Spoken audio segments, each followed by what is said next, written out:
సంగారెడ్డి జిల్లా నారాయణఖేడ్ పట్టణంలోని ప్రభుత్వ బీసీ బాలికల కళాశాల వసతి గృహంలో కాంగ్రెస్ తాజా మాజీ కౌన్సిలర్ రాజేష్ చౌహాన్ విద్యార్థినులను వేధిస్తున్న ఘటన కలకలం రేపింది.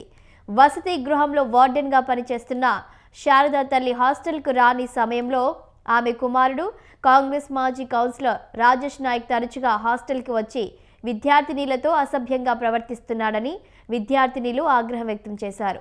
తన తల్లి అనుమతితోనే హాస్టల్లోకి వచ్చి విద్యార్థినులపై అసభ్య ప్రవర్తనతో వేధింపులకు పాల్పడుతున్నాడని విద్యార్థినులు నారాయణఖేడ్ పోలీస్ స్టేషన్లో ఫిర్యాదు చేశారు. విద్యార్థినుల ఆరోపణలతో హాస్టల్లో విద్యార్థుల తల్లిదండ్రులు కూడా ఆందోళన వ్యక్తం చేస్తున్నారు. ఈ ఘటనపై పోలీసులు కేసు నమోదు చేసి దర్యాప్తు ప్రారంభించారు.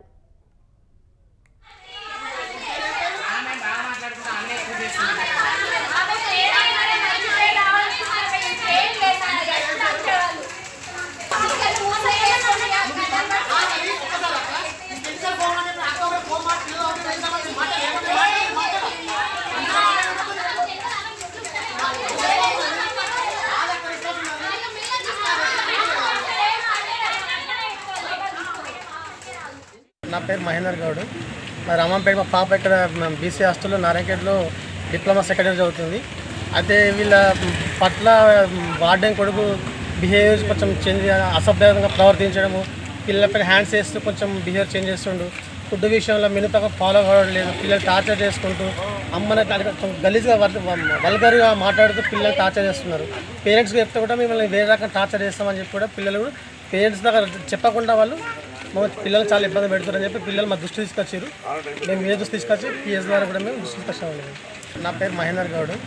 మా రామంపేట మా పాప ఇక్కడ బీసీ హాస్టల్లో నారాయణఖేడ్లో డిప్లొమా సెకండ్ ఇయర్ చదువుతుంది. అయితే వీళ్ళ పట్ల వార్డెన్ కొడుకు బిహేవియర్ కొంచెం చేంజ్, అసభ్యంగా ప్రవర్తించడము, పిల్లలపై హ్యాండ్స్ వేస్తూ కొంచెం బిహేవియర్ చేంజ్ చేస్తుండు. ఫుడ్ విషయంలో మిగతా ఫాలో అవ్వడం లేదు. పిల్లలు టార్చర్ చేసుకుంటూ అమ్మని గలీజ్గా వల్గర్గా మాట్లాడుతూ. నా పేరు లక్ష్మీ కీర్తన. నేను బీసీ హాస్టల్ నుంచి వచ్చిన. అక్కడ మాకు ఏదైనా మిస్బిహేవ్ చేసినప్పుడు కూడా మా ఆంటీ వాళ్ళు అక్కడే ఉంటారు, కానీ ఎవ్వరు కూడా మాట్లాడరు, నవ్వుతూ ఉంటారు. కానీ ఆయనకు పెళ్ళి అయిపోయింది కదా, ఒక పాప ఉంది కదా, ఆయన ఏం బ్యాచిలర్ కాదు కదా, వేస్తే ఏమవుతుంది అనేసి అంటారు. మళ్ళీ వాళ్ళు ఇష్టం ఉన్నట్టు మాట్లాడతారు. పేరెంట్స్ గురించి కూడా గాడిదలు కన్నారా మిమ్మల్ని అది ఇది అని చెప్పేసి ఇష్టం ఉన్నట్టు మాట్లాడతారు. బయట రోడ్డు మీదకి వెళ్ళి ఎవరన్నా పోతుంటే కూడా వాడు మీకోసమే వస్తున్నాడు, వానికి మీరు సిగ్నల్స్ ఇస్తున్నారు అని చెప్పేసి మాట్లాడతారు. వర్కర్స్ కూడా ఇష్టం ఉన్నట్టు మాట్లాడతారు. అసలు కొంచెం కూడా మరి వాళ్ళ అమ్మాయిలు వాళ్ళతో ఇవి మాట్లాడాలా, ఇవి